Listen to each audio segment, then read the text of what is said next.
जहां तक बात है हिंदू वोट की, तो हिंदू जनमन जो चाहता है, प्रधानमंत्री नरेंद्र मोदी इस वक्त वो सब कुछ दे रहे हैं। अब सवाल यह है कि देश का हिंदू प्रधानमंत्री को कितना वोट देगा। कहीं ऐसा तो नहीं कि मुस्लिम वोट तो एकजुट हो जाएगा, लेकिन हिंदू वोट जातियों में टूट जाएगा।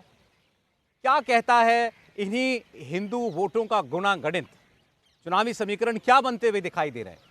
सभी 543 सीटों का समीकरण आपको दिखाते हैं एक स्पेशल रिपोर्ट में।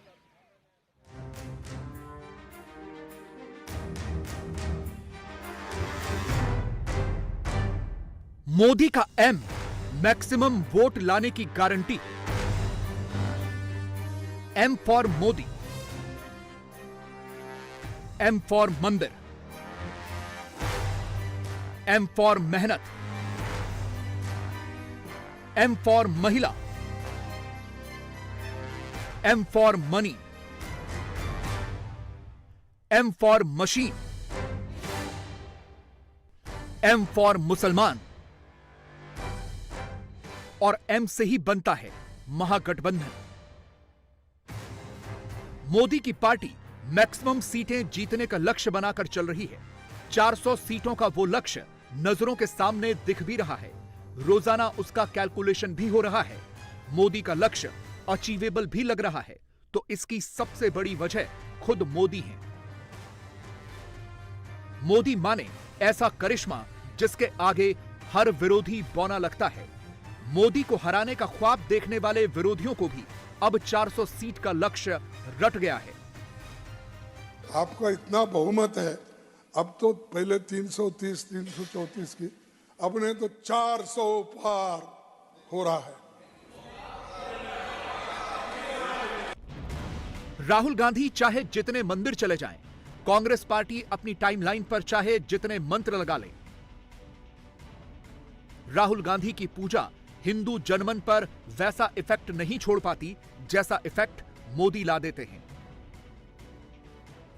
मोदी जब मंदिर जाते हैं, मोदी जब श्री राम की पूजा करते हैं, तो सब कुछ नेचुरल लगता है।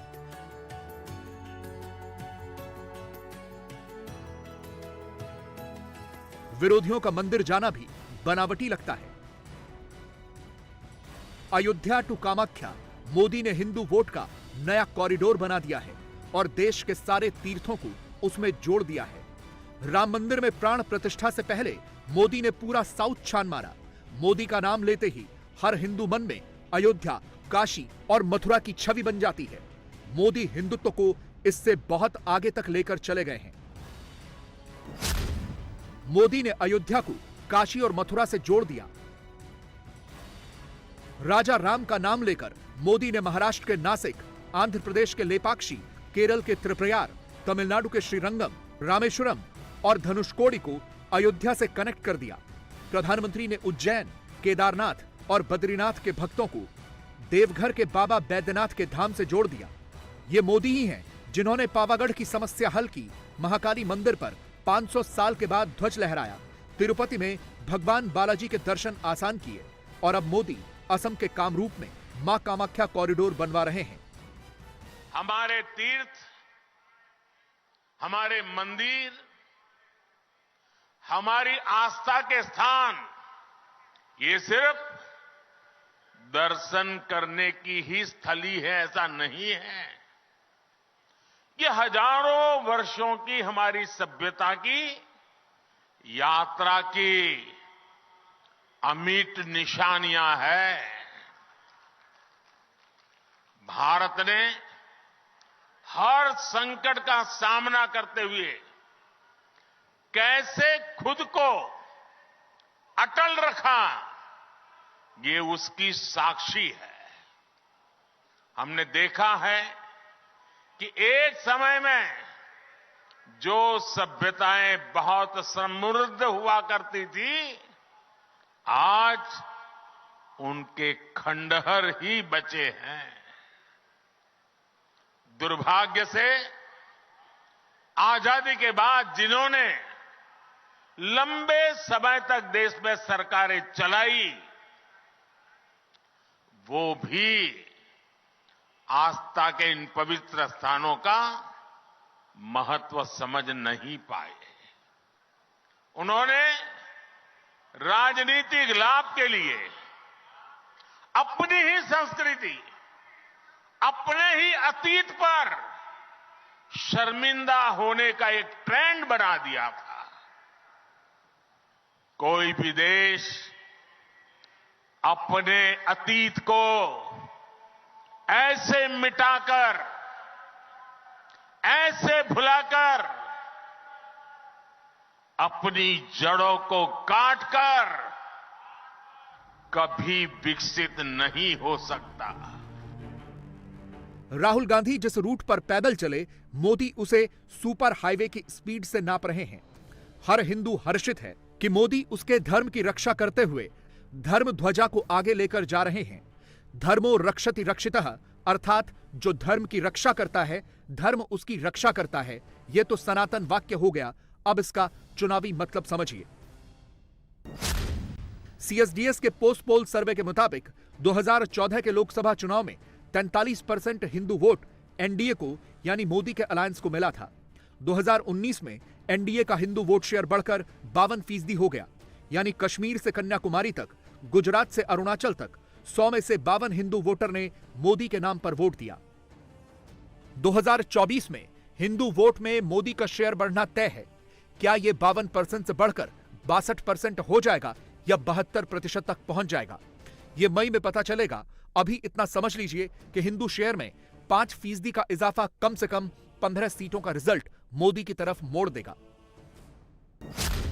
2019 के चुनाव में 52% हिंदू वोट से एनडीए को 353 सीटें मिली थीं। 24 में अगर 57% हिंदू वोट मिले तो एनडीए को 368 सीटें मिल सकती हैं। 62% हिंदू वोट से एनडीए 383 सीटों तक पहुंच सकता है।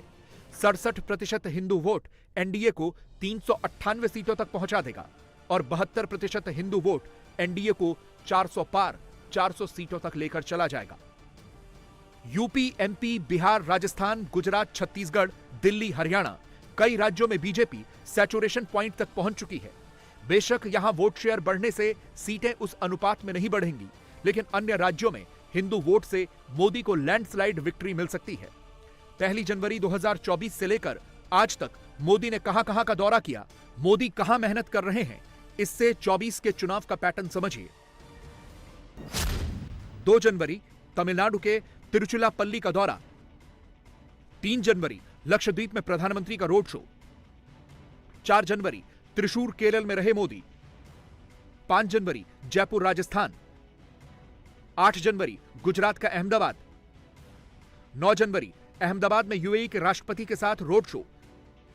10 जनवरी वाइब्रेंट गुजरात शो। 11 जनवरी दिल्ली में मुस्लिम डेलीगेशन से मुलाकात। 12 जनवरी नासिक के कालाराम मंदिर में दर्शन, मुंबई में अटल सेतु का उद्घाटन। 14 जनवरी दिल्ली में पोंगल उत्सव में शामिल।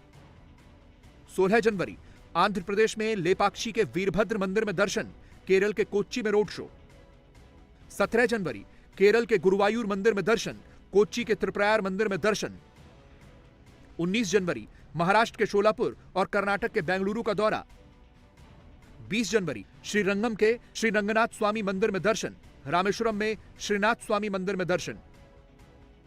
21 जनवरी तमिलनाडु के धनुषकोडी में कोदंड रामा स्वामी मंदिर में दर्शन। 22 जनवरी अयोध्या में रामलला की प्राण प्रतिष्ठा। 23 जनवरी दिल्ली के लाल किला में नेताजी को श्रद्धांजलि, कर्पूरी ठाकुर को भारत रत्न देने का ऐलान। 25 जनवरी यूपी के बुलंदशहर में पब्लिक मीटिंग, जयपुर में फ्रांसीसी राष्ट्रपति इमैनुअल मैक्रों का स्वागत। 26 जनवरी राजपथ पर गणतंत्र दिवस समारोह। 27 जनवरी छात्रों के साथ परीक्षा पर चर्चा। 3 फरवरी ओडिशा के संबलपुर में रैली, लाल कृष्ण आडवाणी को भारत रत्न सम्मान देने का ऐलान। और 4 फरवरी असम के गुवाहाटी में रोड शो और रैली। जीत तय है, बहुमत मिलने में किसी को शक नहीं है, फिर भी मोदी इतनी मेहनत कर रहे हैं।